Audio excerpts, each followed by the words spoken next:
I had a phone call, so I had to come off. So I was just talking about how to stay consistent on your health journey, regardless of what sort of health journey you're on, but specifically food, to say the least. So if you have transitioned or making the transition from a standard diet to a plant-based one, then and you don't already consume raw foods such as vegetables and fruits that have not been tampered with, then I would say maybe start incorporating having one piece of fruit a day, because you're going from zero to something. So it's not about doing the most too soon because you're going to shock your body and um, you may have some adverse effects which may not be pleasant. So it's just about um, slow and steady, and yeah, incorporating these things slowly so that your body is able to adapt to those changes. And what was I going to say? Um, and then obviously over time, maybe the following week, you can start incorporating two pieces of fruit. And I would say stick to juicy fruit. So maybe stay away from the bananas, although I know how easy it is. And like the mangoes, I know how easy it is for people to want to, fill themselves up and having that sense of fulfilledness, having that full feeling, because we've grown up programmed to have that feeling of fullness, even though that is a whole nother conversation. But that's a big misconception of, having to feel full before you leave out and do anything. And I don't know about you, but in my experiences of filling myself up before I leave anywhere, I actually always feel tired. I don't know if you can relate. This is a feeling that I've not felt for a very long time, and there's a big difference between filling yourself up on raw foods, and yes, it depends on what sort of raw foods you're having. But if I fill myself up on raw, juicy foods, in comparison to my old lifestyle of eating, big meals, carb, delicious meals, or whether it was meat and all this sort of stuff, then I'd actually feel very, very tired. And one thing I do know is that when you actually eat like this and eat things that are not in alignment to your biological nature, they take a lot longer to digest. And if you're having a lot of foods that don't contain a lot of water, because you've probably taken all the water out of it by cooking it, then your body has to compensate by adding the water back into the foods for it to even be able to digest. And a lot of the foods that we eat, not me now, but when I used to eat these this way, a lot of the foods I'll be consuming did it even contain any hormones in there, oxygen, phytonutrients, enzymes. These are the living live foods that keep everything circulating, keep everything rolling and moving. And when you strip these things away from your foods, and obviously we've been in a routine over time, so whether it's the 10, the 20, 30, 40, 50 years plus, yes, it may feel like a normal thing to you to feel a particular way. The numbing feeling actually feels normal. So you don't even have an idea of actually feeling alive and eating a meal and feeling alive after eating the meal. A lot of the times you feel tired, and the tiredness comes from, depleting yourself and consuming stuff that has no nutrition in there, no minerals, no vitamins, no nothing in there. There's nothing living in there.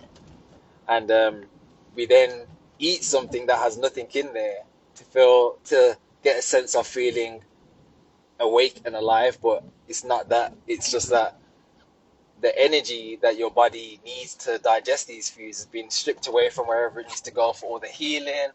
Now it's going to your gut just to focus on digesting, and depending on what you're eating, depends on how long the foods take to digest. So if you eat meat, then it'll take like 2 to 3 days to digest.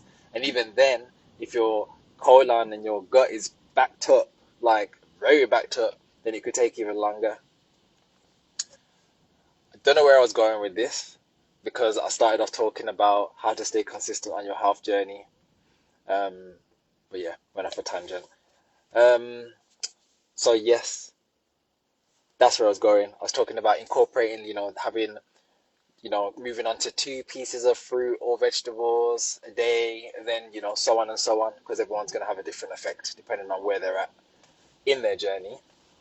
Um, and then also, if you feel like you're going to make a bad, not a bad choice, but a choice that is not favorable at the particular moment of time in regards to what you have planned out, so then it might be worth meal prepping. I enjoy preparing food. If I was cooking for someone, I'd enjoy cooking food for them as well. I just like the act of preparing. So for me, it's not a tedious task, but for some people, it might be. Um, but I do believe that when you do become more aligned into consuming the foods that are actually giving you life, your attitude and your behavior starts to change.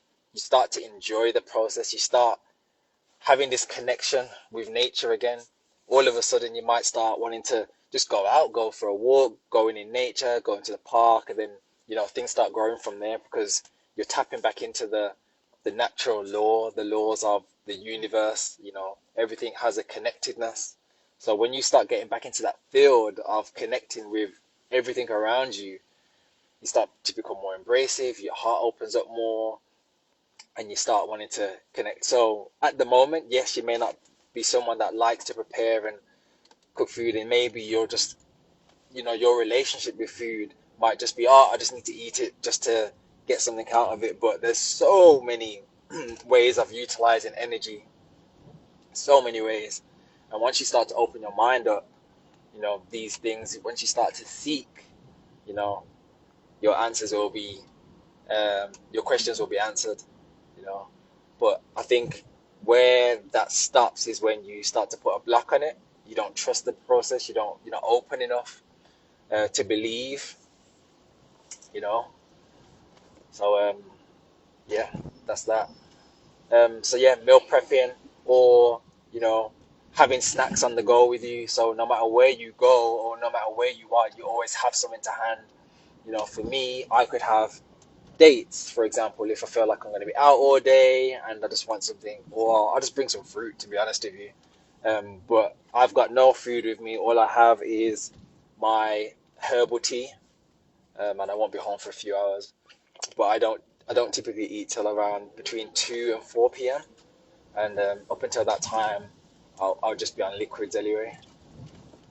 And that's just my routine because I've reprogrammed myself to um, I reprogram my lifestyle essentially. So that's another way. So snacks. So bringing fruit with you if you feel like the juicy fruit's not cutting it right now. Then there's a time and a place for everything. So maybe consuming bananas. They're quite what is the word? Fibrous. So they're quite filling. You can go for the mangoes. You can make smoothies. Or if you feel like you're gonna go to you've been invited to a particular place but you don't want to not go because people might feel a certain way, then if you are out and about and people are eating a particular way, then maybe seeing what's on the menu, looking beforehand, eating before you go out so you don't feel that hunger pain. And trust me, over time, that those hunger pains, those hunger, it might make you feel nauseous, it might make you feel sick. Like it does go after a while, depending on the protocol that you've been on to eliminate that. And it all stems down to parasites. I'll be honest, it does stem down to parasites. And once you can get a hold of them, be able to kill and eliminate, you start to see that the foods that you once craved is no longer there.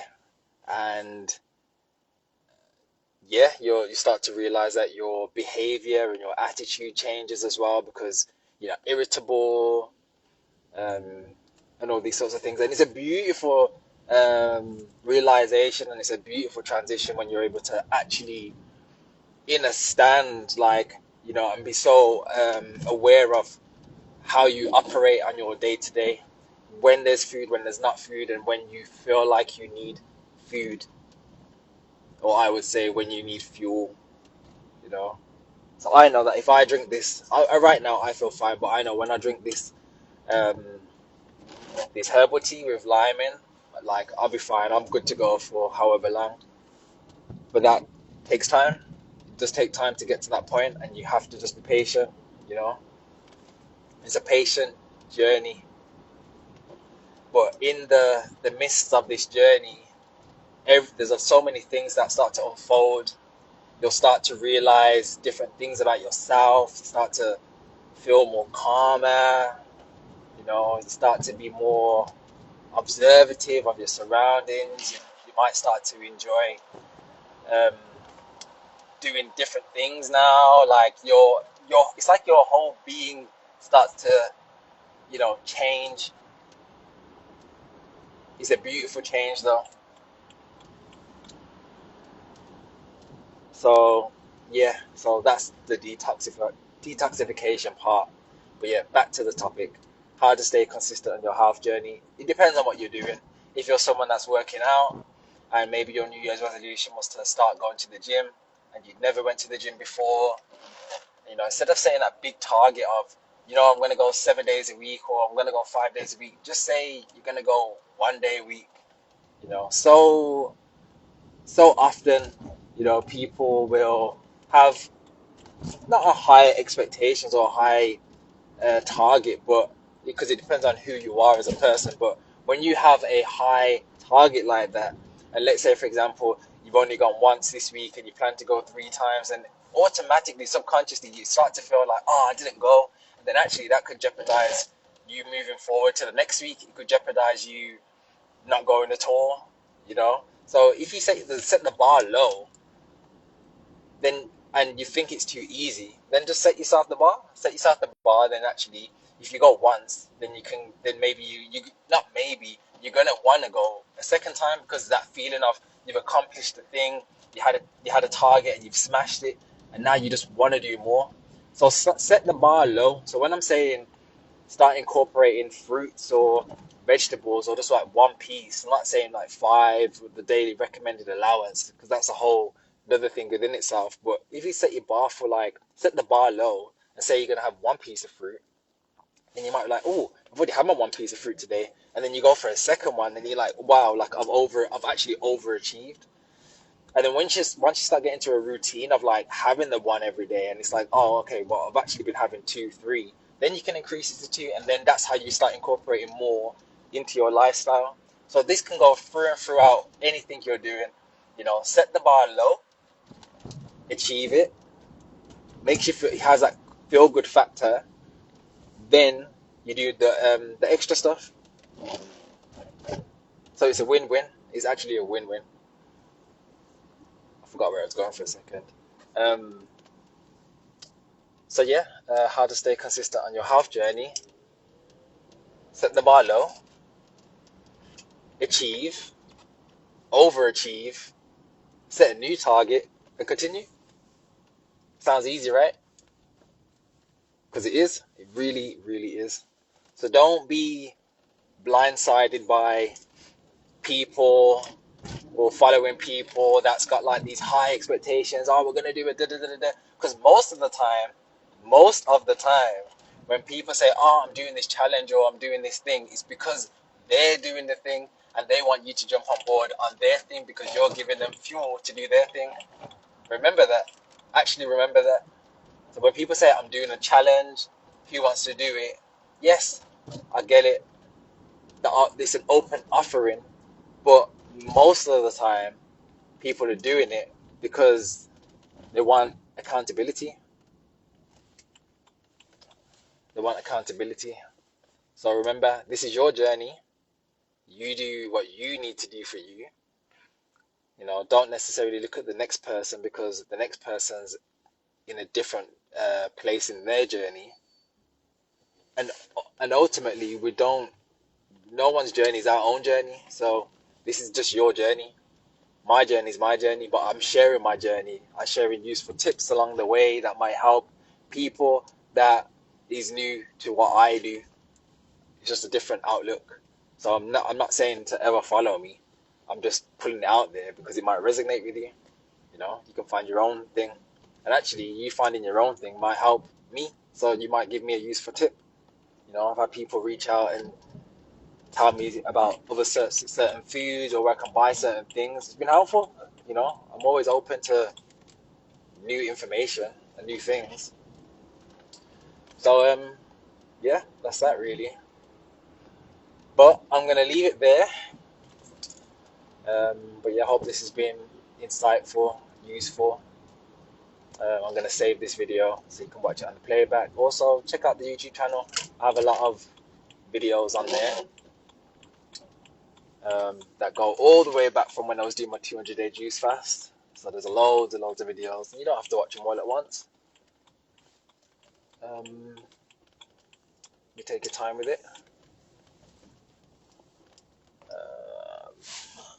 Yeah, you can take your time with it. And yeah, I will catch you on the next video, and I hope you have a great day ahead.